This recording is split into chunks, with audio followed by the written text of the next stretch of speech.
Alrighty, good afternoon, everybody. My name is Shelby Carlson, and I'm the 4-H Youth Development Educator for Henderson, Knox, McDonough, and Warren counties over here in Western Illinois. And I thank you all for joining us today on our panel about ag education and ag outreach jobs. For those of you who have been able to join us before, kind of the same policy that we've done in the past, you will be able to use the chat function to chat with myself or with Jill Cook, who is our 4-H program coordinator in Henderson and Warren counties. She's going to kind of help me on the tech side today. You also will find that you are currently able to unmute. That's just a kind of a security setting so that we can eliminate some of the background noise as our speakers present. And then, of course, when we're ready for questions, I will allow you to unmute and ask those as they come up. Before I introduce the speakers today, I just want to thank you guys all again for coming.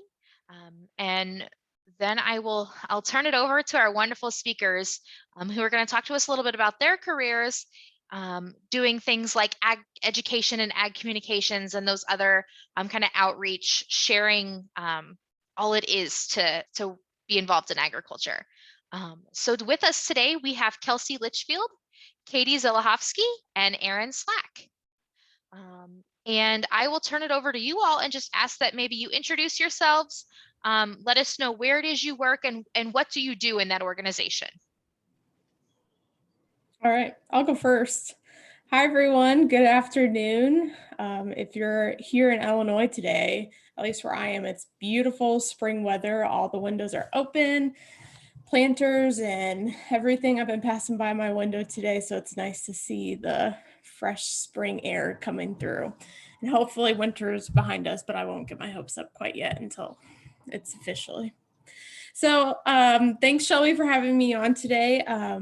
Again, my name is Kelsey Litchfield, and I'm based out of West Central Illinois, and I am based in the ag communications sector of the industry. So exactly what do?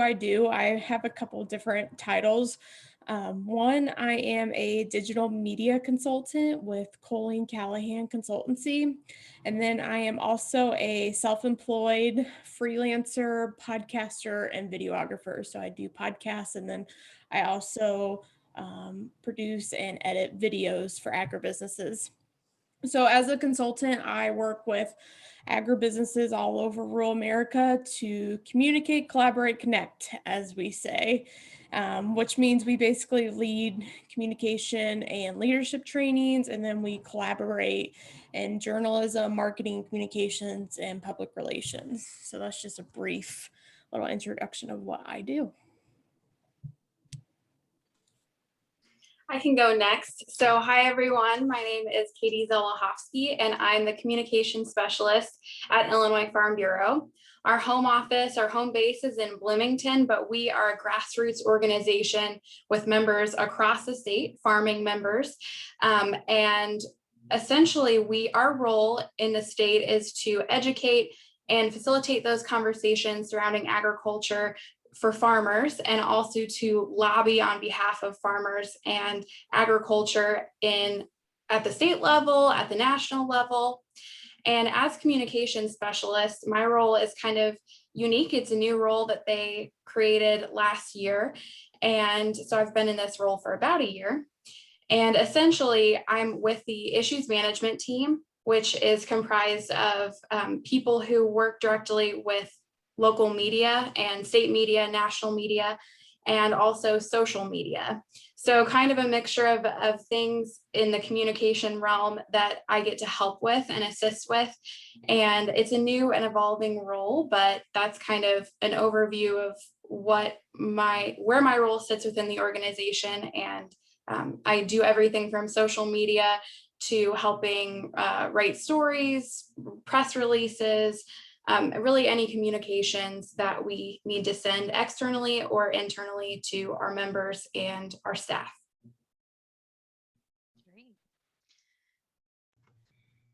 And my name is Aaron Slack. I teach at Paxton Buckley Loda High School, which is in East Central Illinois, based in Paxton. And I am an ag educator / FFA advisor. So my roles are I mainly teach students during the day, and then after school as an extracurricular, I'm an FFA advisor. So for my teaching role, I teach anything from introduction to agriculture, which is a freshman level class. I teach aquaculture / environmental science, and I also teach a wood / metals class. So if you like to do a little bit of everything, this is the job for you. So um, I have two other cohorts that are also ag teachers. So we are a multi-teacher program. I'd say a lot of ag programs are becoming multi-teacher programs, but also there are one teacher programs as well in the state. So if you like to work by yourself, this could be a good job, or if you like to collaborate with others, this would be a good job for you as well. As the FFA advisor, we have many different shoes to fill, I would say.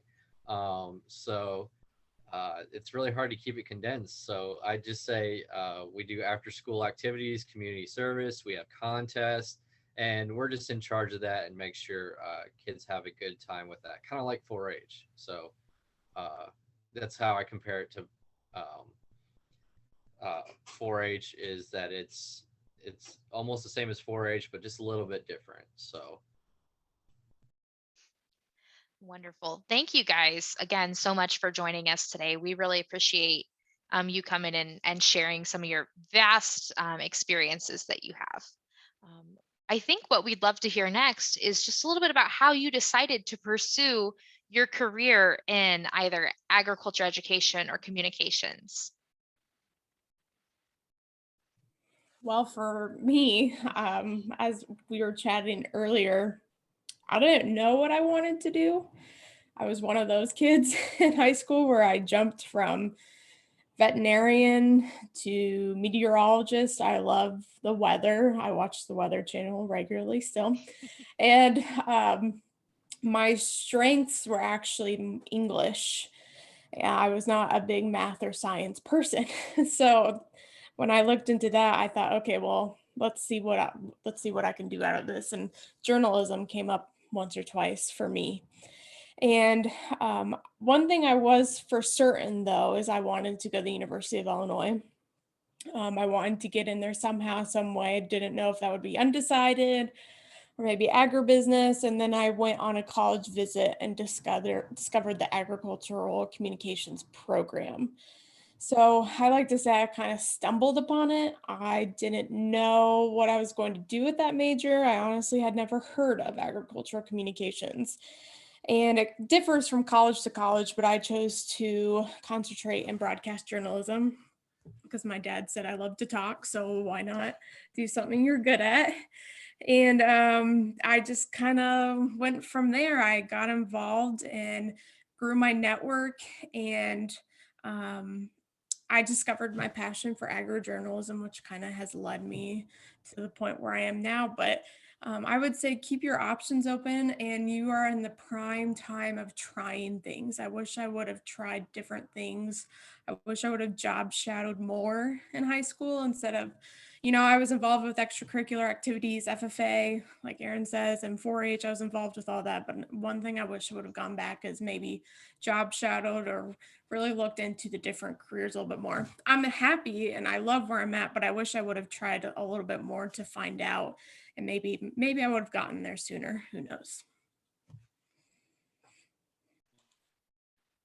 So my journey to where I am today really started with my high school's FFA program. So I'm originally from Edwardsville down south, which is where I'm working remotely from right now. But I hadn't had a touch point with agriculture directly before going into my first introduction to ag class.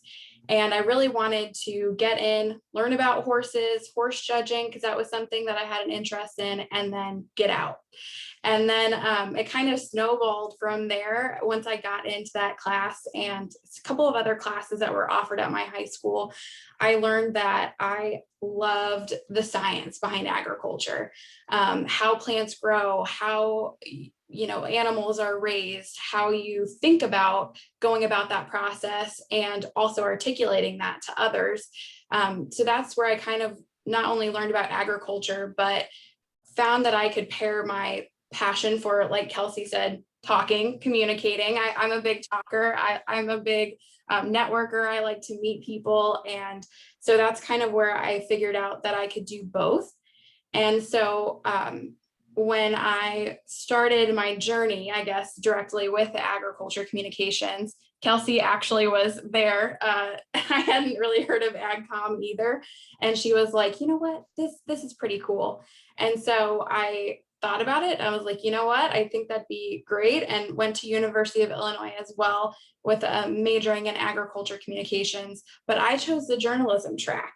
So I'm not as comfortable on radio doing videos, anything like that. But to me, what really drove my passion for it was the internships that I had leading to my position now. So I started as an agronomy intern, which was crop scouting for a summer in Illinois. It was very hot, lots of sweat, lots of just burnt skin.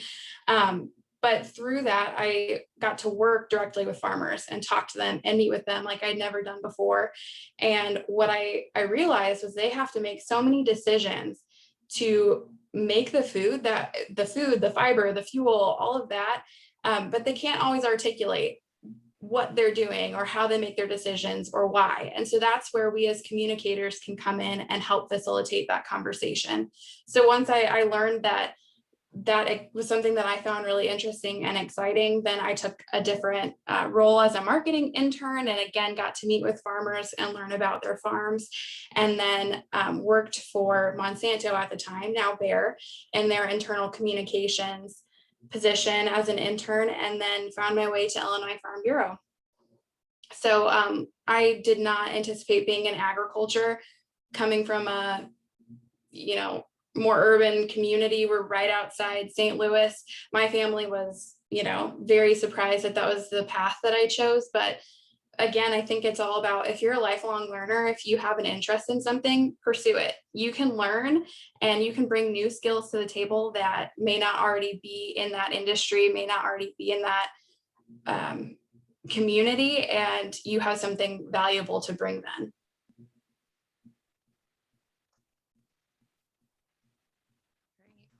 So with my decision for this, my family has an agriculture background, and I took all 4 years of FFA and had a successful career in that, with contests. And I went into college with this idea of me wanting to have some sort of crop science career.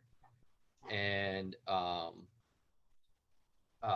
just found out, like, throughout school and all that, just had this feeling like maybe this isn't for me. It's great if it's for other people, but maybe it wasn't for me. And I remember the defining moment when I decided I needed to be an ag teacher was Nationals 2016, when I went and helped compete, and this like pit feeling in my stomach. I felt like I don't want to end it here. I don't want this to be my end of my FFA career. I want to do more. So that's why I became a teacher, because I wanted to help kids like me that were in high school become the best they could be. So that's why I became an ag teacher. Like I don't know how to explain it, but all I can explain it is I just had this feeling in my stomach that I'm not ending it here, and this is how I ended up being a second year teacher at PBL High School, at my home high school. So sorry, that's not very good explanation, but I just kind of felt that in my stomach that I had to be a teacher, and I didn't want to end my career just here, and I wanted to influence other students to find their career interest. I think that's a wonderful explanation, Erin, that you felt that calling. And it's so great to hear that each of you kind of had different directions that helped you find that passion, but that you all know now that this is where you were supposed to be in the career that you're in. I will note very briefly, each of these, Aaron didn't share it, but that each of these speakers we have today um, did go to University of Illinois. And I wanted to note that just because while they did all go there, that is not the only place that you can go to get involved in this. It happens to be somewhat an association of, I reached out to people who I am friends with and had connections with. And because I did do my master's program there, that was the easiest group of people to reach out to. But like I said, not the only place you can go. Illinois has a number of agriculture schools. And in fact, to get in a role like mine, my undergraduate degree is from Western Illinois University, actually the Quad Cities campus. So just proof that you can go to college anywhere just because our speakers today all wore the orange and blue. Can you all share with us, what does a typical day look like for you? And what we have heard from many of our guest speakers as we talk about agriculture is that no day is really typical for them. And if that is the case with you, can you expand on that a little bit as well? I was going to say the same thing. There's no such thing as a typical day. I mean, anymore, like in any other jobs I've had, even when I had an office job, that's what I just think is nowadays you don't find a typical job unless maybe you work something that's the same thing every day, which is totally fine. But for me, I work from home 50%, but then I also travel about 50%. I set my own schedule, which you're probably like, man, that sounds really nice. And it really is. I'm not going to lie. It's really nice to be your own boss and have your own schedule, but you have to also be self-disciplined. You have to be able to set your own kind of internal schedule. But that's what I love about it. And that's what I wanted in a career. That's freedom is something I value very highly. And I just want to note that while it's awesome to have your own schedule and do something different each day, it also comes with the con side as well. Sometimes I work very late nights, sometimes I work early mornings, and lots of times I work weekends. That's just part of having a typical work week for myself.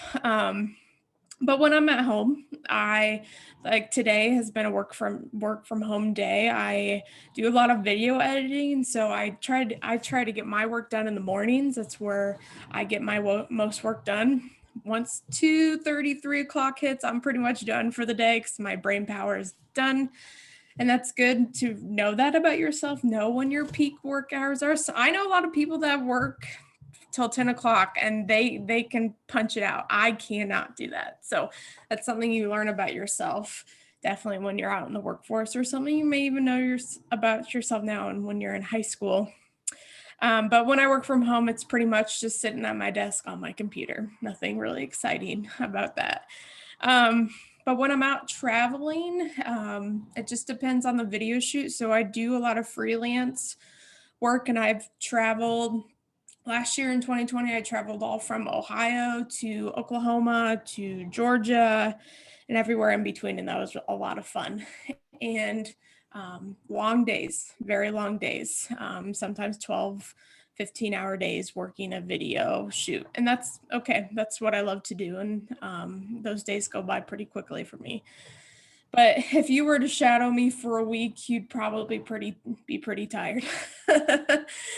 Just follow me around because I'm doing things nonstop 24/7, it seems like. But I also make time to, take a vacation and things like that when I can. Or I also help my family farm. So planting season's coming up. I'll work a little bit less at home and I'll be out in the fields more, just like when fall rolls around and harvest. So I'm very blessed to have a job where I can set my own schedule, but it definitely, it's the best. But then, like I said before, it definitely has its drawbacks too, which I could get into. But every job has its drawbacks. Honestly, not every day is going to be a terrific day. As a creator, I run into a lot of mental roadblocks For example, last week was one of those. I didn't get anything done last week, probably. It wasn't one of my most productive weeks. I just couldn't get creative, and that happens, and you just got to work yourself through it. So I did a bunch of other office work that wasn't about videos and podcasting. So you just got to work through that. That was a very long answer, Shelby, but No. that's where I'm at. Yeah, well, and it sounds like that's what it takes to talk about what maybe not your typical day, but your typical week or month snapshot looks like. Yep. So kind of piggybacking off of Kelsey, that not every day looks the same. Absolutely. So one thing that I do try to do, so I have a more typical timeline with my work every day. I come in the morning, start at 8 o'clock, I finish up at 4:30, but especially with working from home, which we have been, Illinois Farm Bureau primarily has been working from home for the past year. So that's been really different. That's given us a lot of different flexibilities. But something that I always try to do is, like Kelsey said, you have to be disciplined. You have to make your own schedule, especially when you're not in an office with people. I always try to get in a routine of some semblance of normalcy if there's not a crisis going on. So every morning I try to wake up, I check Illinois Farm Bureau Facebook, Instagram, Twitter pages, try to create content. So we have some tools that we can use, that we can schedule, post out videos, different marketing pieces throughout the day, throughout the week. And so I usually try to do that every morning, and then look through the headlines. So a big part of my role is understanding what's going on in the agriculture industry, but also understanding what other people think about the agriculture industry. So as communication specialists, when we strategize different messages that we want to get out to farmers, it's going to look really different than when we're communicating with educators or with moms, dads, families about agriculture. So really understanding, getting the pulse of what's going on in the media that day is really important, and seeing how that trends over time. So a lot of the policy issues, we're a lobbying organization, so policy is always going to be top of mind, understanding how those changes can influence agriculture, impact farmers. So every morning I read through the headlines. I also send out a newsletter to our members that talks about some of those headlines and what's going on. But then other than that, it's really just anything that we need at the time. I mentioned that I work in issues. And I've really only been in this role since COVID started, which, as you can imagine, there are so many issues. I mean, when the supply chain was breaking down and people weren't sure if they were going to have bread, meat, different products that they were used to, every day was like a new crisis. So now things have kind of started slowing down a little bit, but there's always something with the issues team that we need to be aware of. We need to be messaging, we need to be understanding what's going on and communicating about that internally and externally. So there are a lot of different writing pieces, creating articles is a big part of my job. And I would say at least I have at least a couple articles each week that we're working on. And that varies every day, every week, what my job looks like. But like I said, I try to at least get some semblance of normalcy in there. And kind of on the flip side of what Kelsey was saying, I also value my work-life balance in a different way. So for this role, even though I come in 8 to 4:30, there's some flexibility when you can take some time off, but also being able to shut off your laptop at the end of the day and say, I'm not going to worry with that until tomorrow at 8 a.m. unless something terribly, crazy is going on, is also a really good thing that, just consider that going forward. You always want to do your best in your job, put forth the best effort that you can, but also keep that work-life balance and say, you know what, if I have structured hours outside of that time, I'm going to step away. I'm going to take some, personal time, focus on my personal life. And that's okay too. I think we have a lot of guilt as millennials get into the workforce. There's going to be a lot of guilt with that separation. And some people thrive. I thrive in the separated kind of workspace. Kelsey seems to thrive in that, I like to pick and choose and be flexible, and that's okay. You just have to find that out and figure out what you want to do.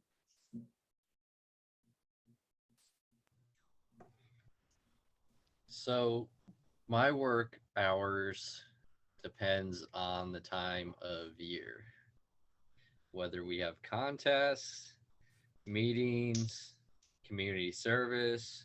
It all depends what's going on that time of year. We're always constantly doing something, uh, whether it's in the community. Like in the fall, we have like a big cookout for the farmers, and in the spring we have Earth Day tree plantings, and then and we also mix in FFA contests. It seems like every month we have a different contest, and I love it, and I love that it changes because I feel like I'd get bored easily if I was doing the same thing every day. The one thing that does stay consistent is what I teach. I will always have those intro to ag classes. I'll have those um, aquaculture classes. My woods and metals classes changes by semester, so that doesn't stay consistent. But yeah, that's kind of my day to day. Is my classes stay consistent, and everything else is just crazy depending on the time of the year.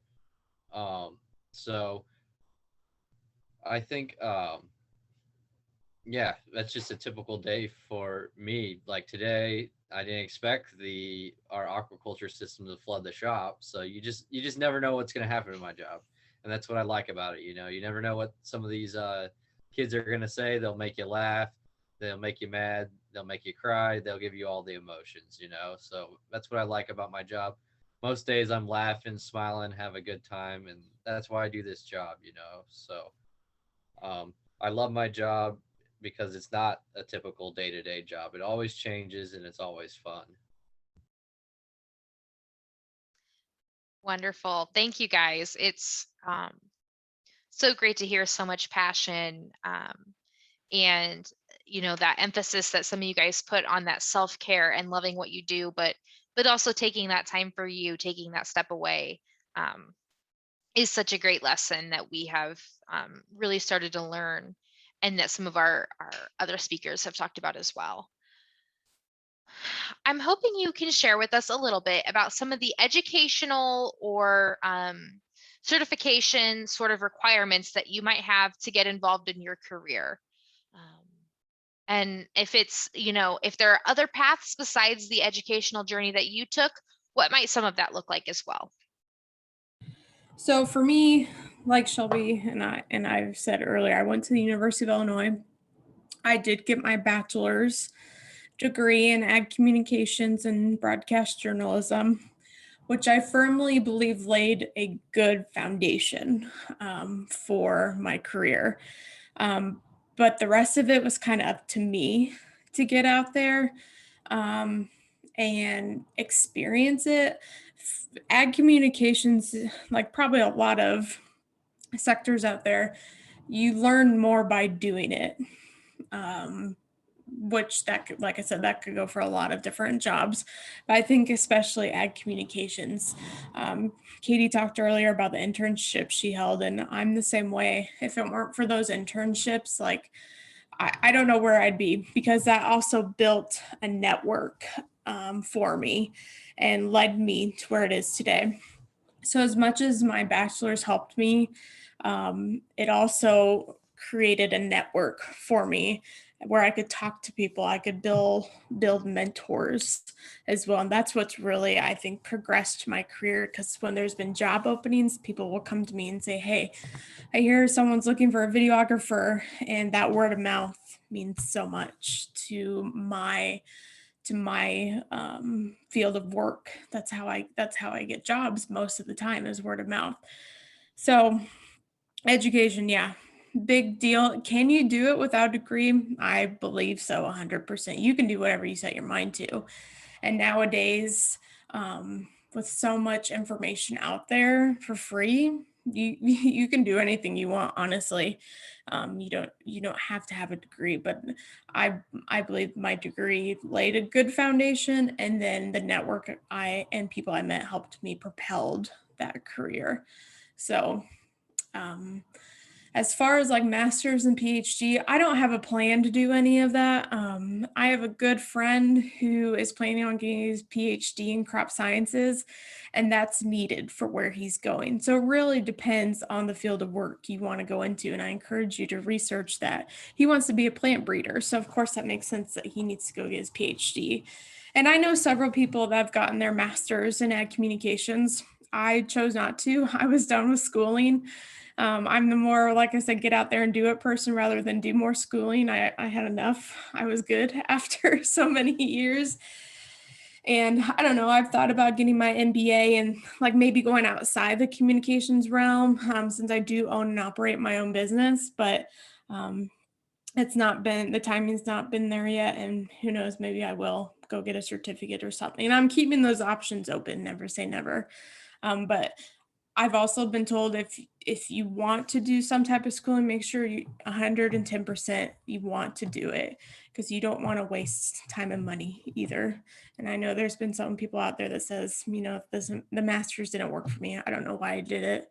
It hasn't helped me in any way like I thought it would. And that's okay. They realize that, but then they say, make sure you really do your research and stuff like that. And that's something you want to go into. So that's what I've learned so far in that realm.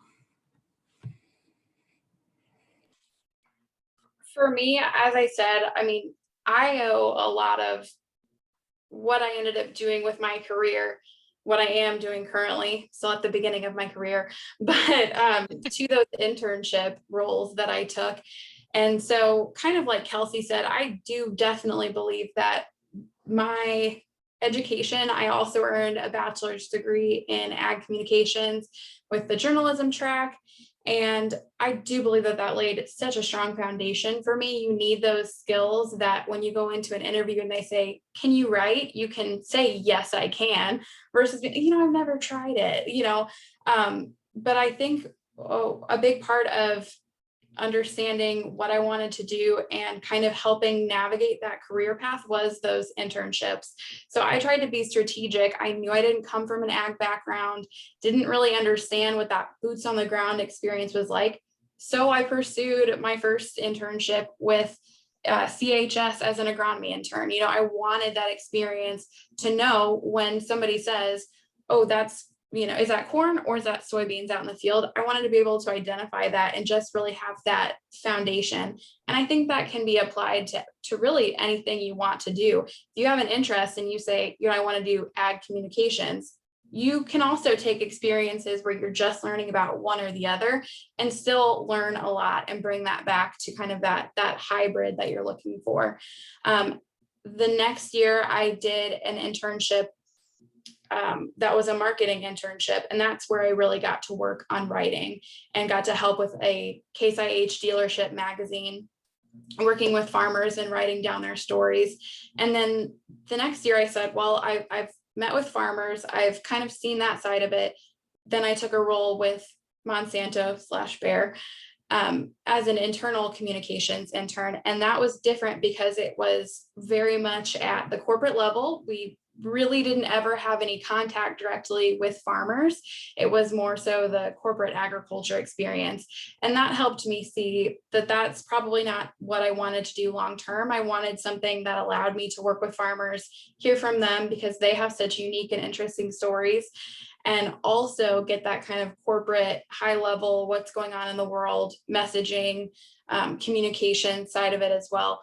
So really, for me, you know, education laid the foundation, but I also sought opportunities that I felt would help me get to that next step and pursue things I was interested in. So one of the biggest pieces of advice I have is seek those opportunities and always take the time to meet with someone. If you have somebody come talk to your class and you hear what they're doing and you think that's awesome, I could do something like that, don't ever count yourself out. Walk up to them, shake their hand, introduce yourself, not after COVID, but you know, get to know them and just see if there's potentially an opportunity for you to job shadow them, to do an internship with them.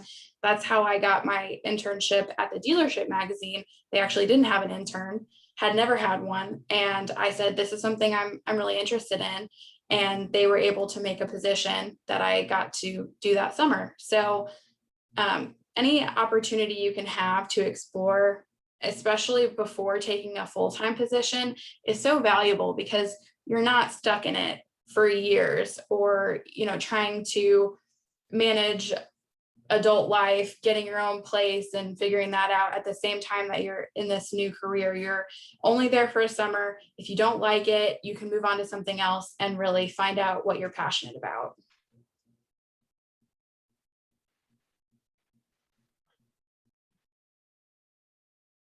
So for my career wise as an ag teacher, most places want you to have a bachelor's degree in some way, shape, or form. I have my bachelor's degree from the University of Illinois with a minor in crop science. So I still decided to keep that crop science in my degree because I've just always been interested in that. And that also gave me a lot of background information for my classes.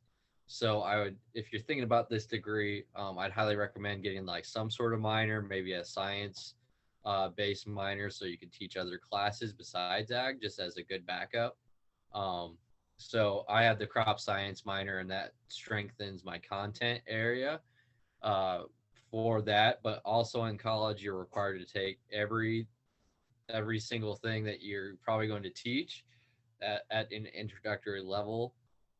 So also they suggest that you get your master's degree. So if you want to get paid more, you can get your master's degree, but it's totally optional. It's not like your administration is going to push you to get your master's degree. So it's totally up to you. So I've actually thought a lot about getting my master's and want to start it sooner than later. But like I said, you don't have to get a master's. And now recently, to be an ag teacher, they have something called provisional ag teachers. So you can get a provisional license.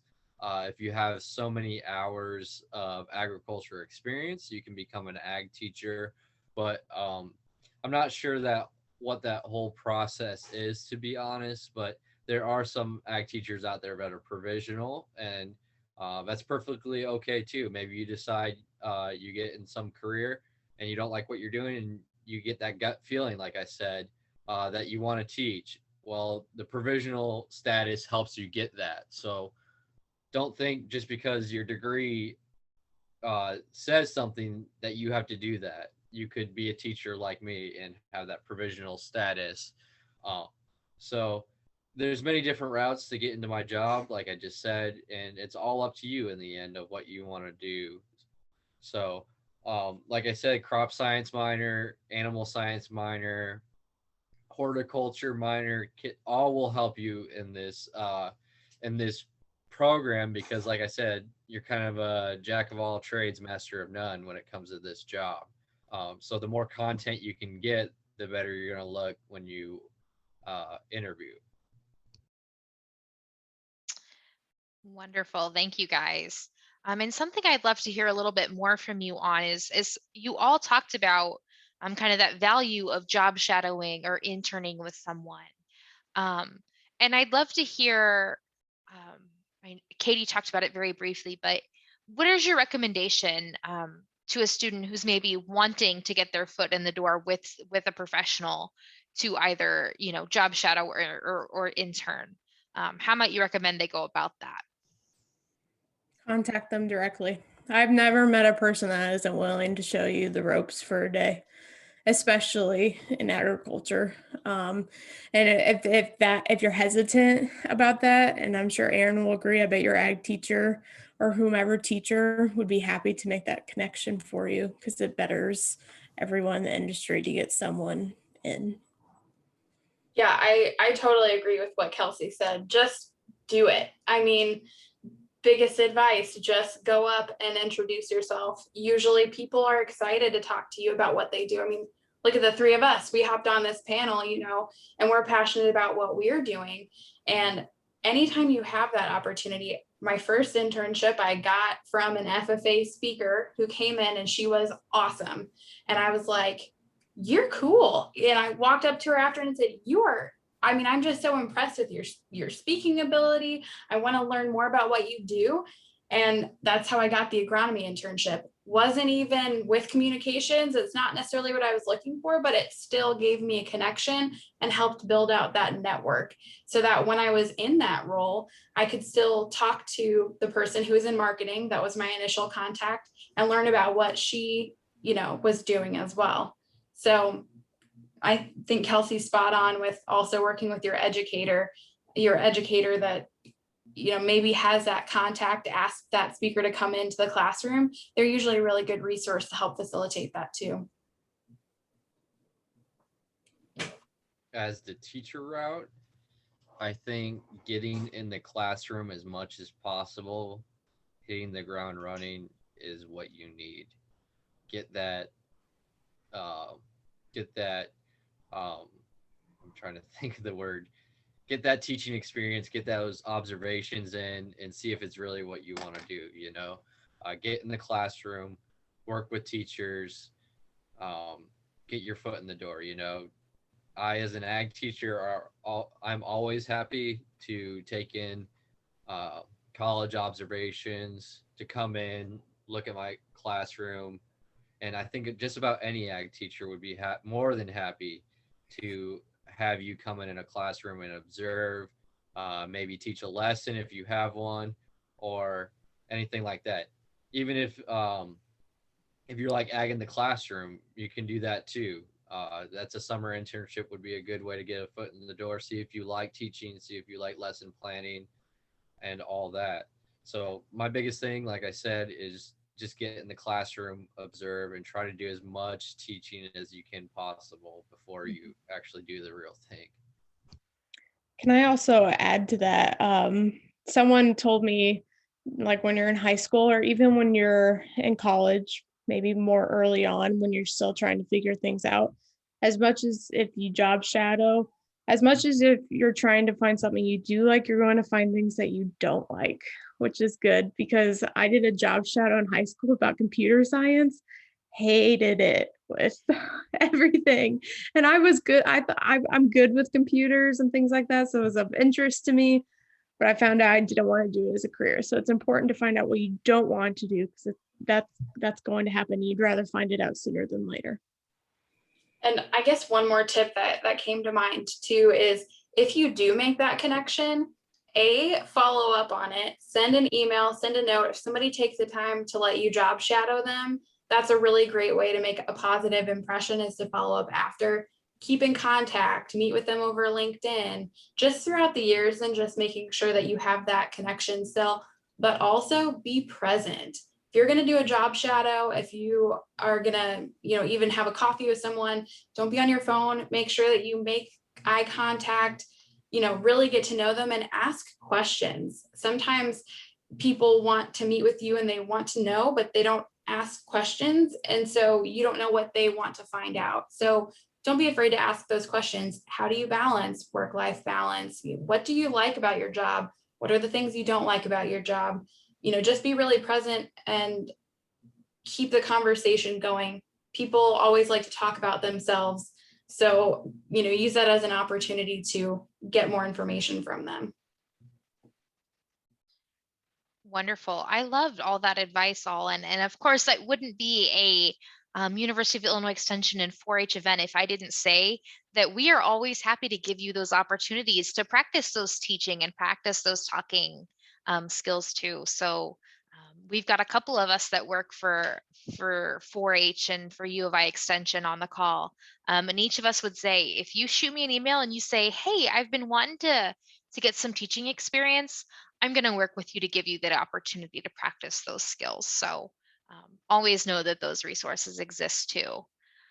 I did just put in the chat box, I have one kind of final scripted question for our panelists.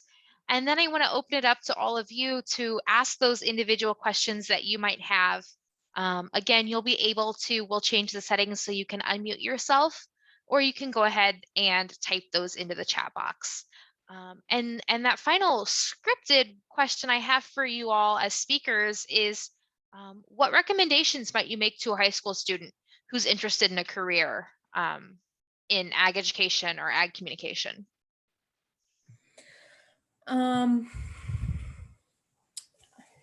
Sounds like a Nike commercial, but just do it.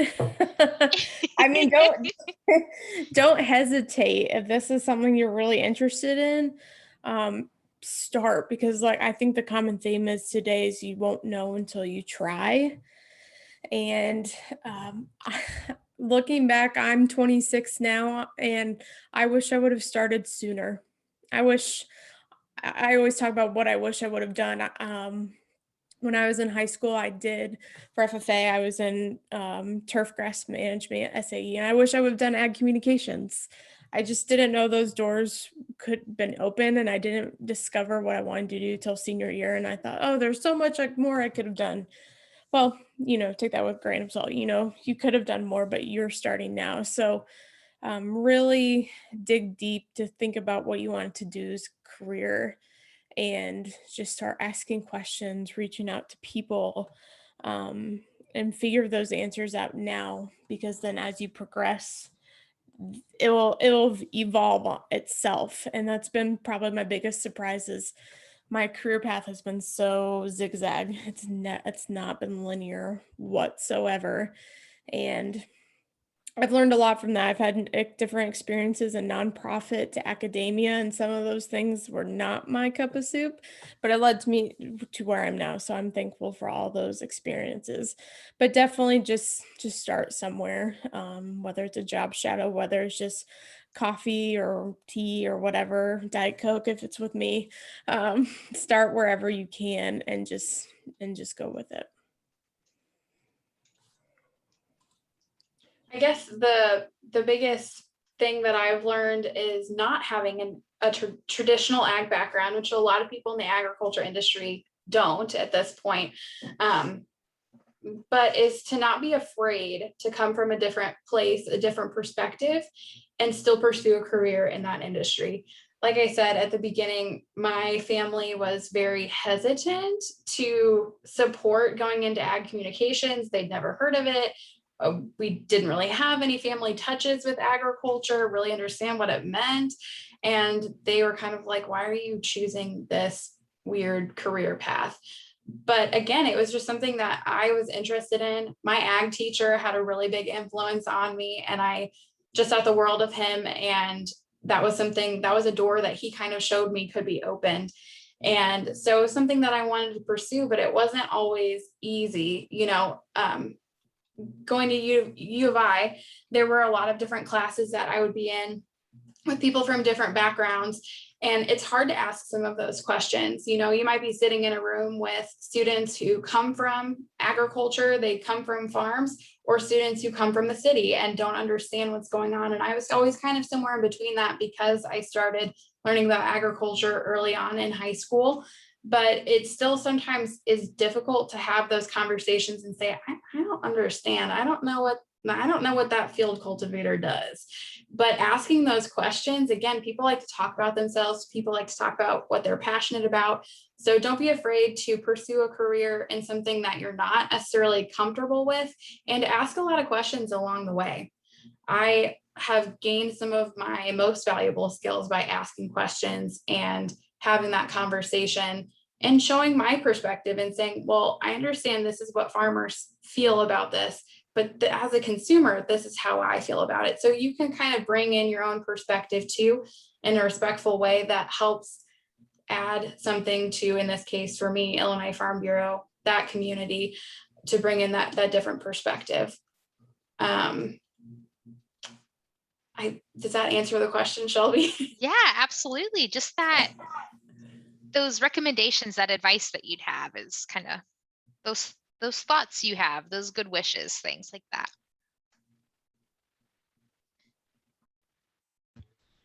I think my biggest piece of advice would be talk to your mentor about this job, whether it's a 4-H leader, ag teacher, or any other teacher.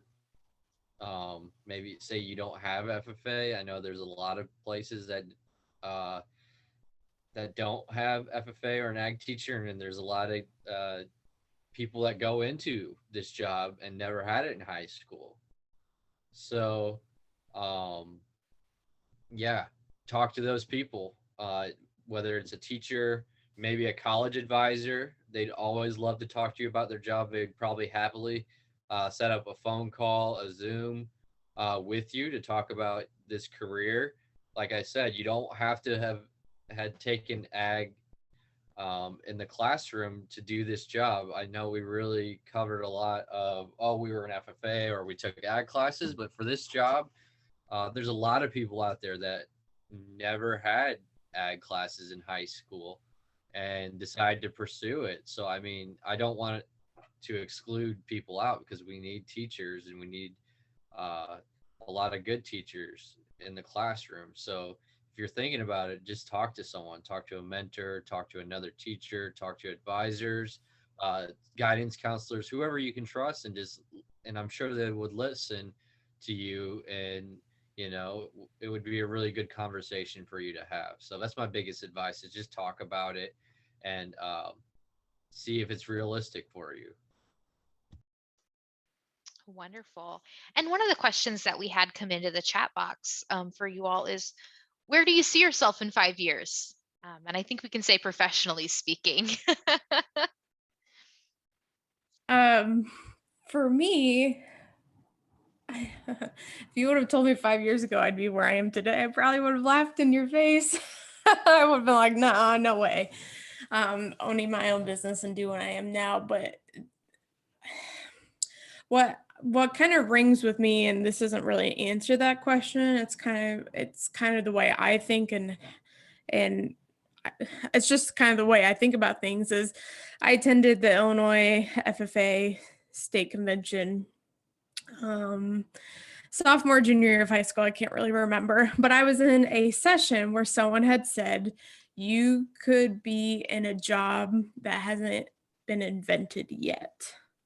So the way technology progresses nowadays, and especially in communications with emerging media trends and things like that, it's hard to say 5 years.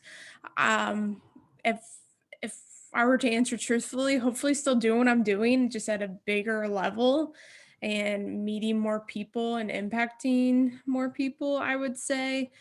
But just also continuing to learn as well. Katie kind of alluded to that earlier. I never want to stop learning and getting better. So in 5 years, I hope I'm a better version of myself. I hope I'm a better professional, better friend as well, probably personally, because it's hard to tell. God works in mysterious ways for me, at least, and it's hard to tell where I'll be in 5 years. But hopefully, just doing my job in a more impactful way.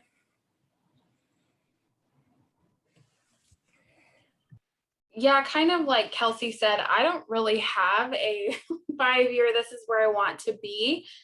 Personally, I have some goals that I kind of set from just talking to people, my experiences that are not necessarily, I mean, people will ask me that in the organization, where do you want to be in 5 years?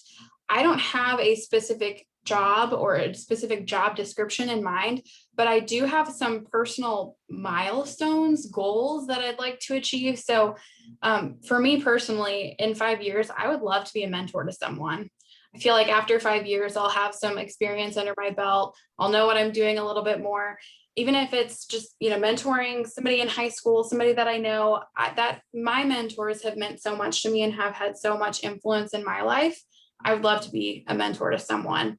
I also want to always be, and this isn't just 5 years down the road, this is my entire career. I always want to be in a role that I am excited about and that I love. And sometimes life gets in the way. And, I know people that are in the same job that they've been in for 25 years and they feel like they can't move. They have a family. They don't know if they have those skills that they would need to move. But really just making sure that if I have the ability to make a job change or do something different in my role, a lot of times when you talk to managers, if you have a good manager, they're open to those changes, they're open to that personal growth and those different opportunities.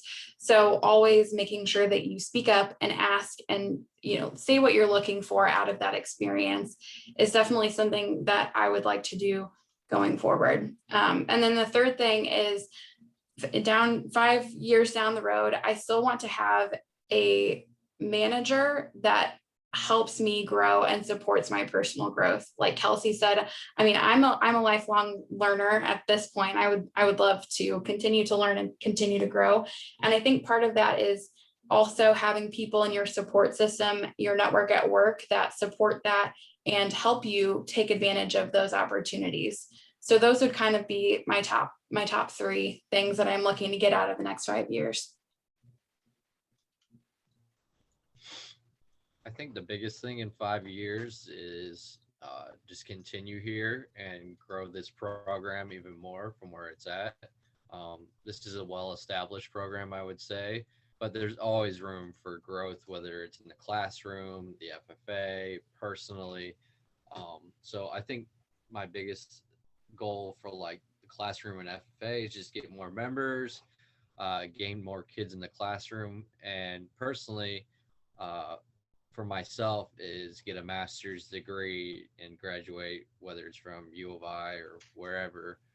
I really would like to have a master's degree within 5 years, and hopefully, just like I said, just grow this program um, more. So that's my goals. All right. And I just want to kind of, Aaron had a really good point there that I just want to point out. When people ask the 5-year goal, I feel like there's so much pressure to know what you want to do. And sometimes I think it's just as powerful to have a 5-year goal to say exactly where you're at and improve and do better and grow the program. I think that's great that's your goal, Aaron, because I think that's so important. I was going to say, hopefully in 30 years, I'm a millionaire. So if you wanted to ask me about my 30-year plan, you could.